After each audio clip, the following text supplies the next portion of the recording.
These are my audience members. Over there.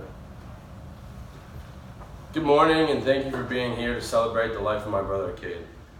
Standing before all of you is one of the saddest and most difficult times of my life, but I know Cade right now is saying, get it together, bro, you got this. He was always pretty strong that way. So here goes nothing, Cade. I'm going to give it my best shot without shedding a tear and express what I have always known and loved for you the past 25 years of your amazing life. Back to as far as I can remember, when Cade was 2 years old, I was just 4. He was riding a two-wheel bike all on his own right down the center of our street. This is one of those things that was so amazing to all us and all our neighbors on our cul-de-sac. Cade was born a freak of nature. I was just starting to ride a bike, so imagine I'm not exactly happy that he showed me up, but I'm willing to admit now that was pretty awesome. Our entire cul-de-sac we lived consisted of all boys. It was a boys' central and non-stop sports year-round. Cade was one of the persons, no matter the age of the kids around us, and most were 6 to 7 years old, he was always picked first to be on the stack team. And Cade would always say, thanks, but I'll be on the other team so it's more fair. Cade was the one that everyone liked. He showed an interest in any person whose path he crossed. Cade was the question kid. We always said he would run for mayor someday, and he never cared who you were. He wanted to get to know you. He was always willing to share whatever it was about himself. As well, he was the true meaning of an open book. The other quality about Cade's people admire was what you see is what you get, and that held truth until his final days. He never had to put on the act of being somebody he really wasn't. I remember the times when our dad would take us in grade school to the local Hershey barber shop to get our haircuts. And this was an establishment full of kids and men aging from 2 years old to 75. They always had little Hershey candy bars, and the first thing Cade would do when he'd walk in, and he would grab a handful and start passing them out to the older gentlemen in the barber shop, just to strike up a conversation with them. And it never failed that my dad and mom would always be told by someone what a special boy he was, and he will do great things to be someone famous someday. Most of you know Cade was an overall amazing athlete, bar none. Everything came naturally, well, except school. That is where I shined. Sorry, Cade, I had to at least get the dig in. I actually think I just felt him punch me in the arm from that moment.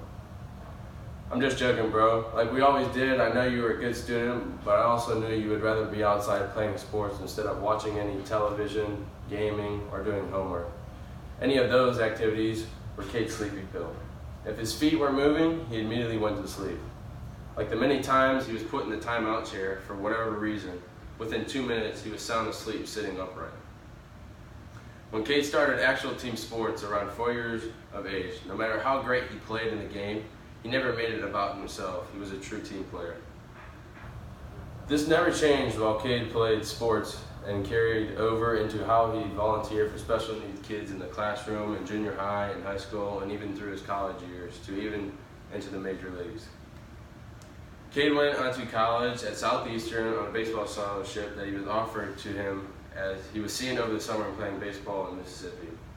Yes, you are correct. Cade is from Ohio, but he also wanted to play baseball down south. So our mom and dad sacrificed a lot of time and money to help him travel with baseball all over the South for an entire summer before his senior year. Cade loved Southeastern, which is why I felt it was appropriate to have this hat and jersey on during his last season of college baseball. Cade made a ton of amazing friends at Southeastern, but there was one friend, Trey Harrington, who really became the one reason Cade made it through the freshman year of being so far from home. Trey became like a brother to Cade, and for that, we want to thank you for being such a significant part of his life during one of the best times of his life. Remember when I mentioned how people would often say that Cade would someday do something great? Well, he was drafted his senior year at the age of 21 by the Cleveland Indians.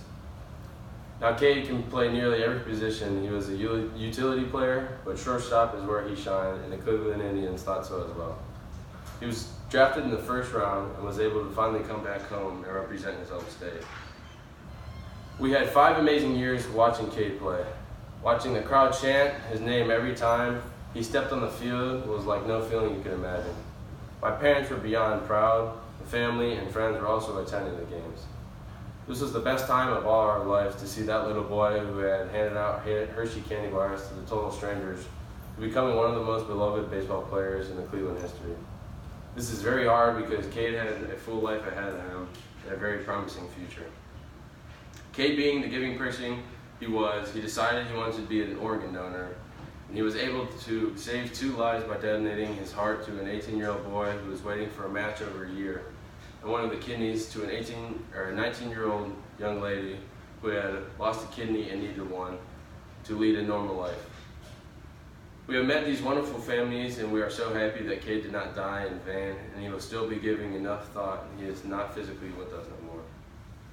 I want to conclude by saying thank you for all your love and support for Cade over the past 25 years.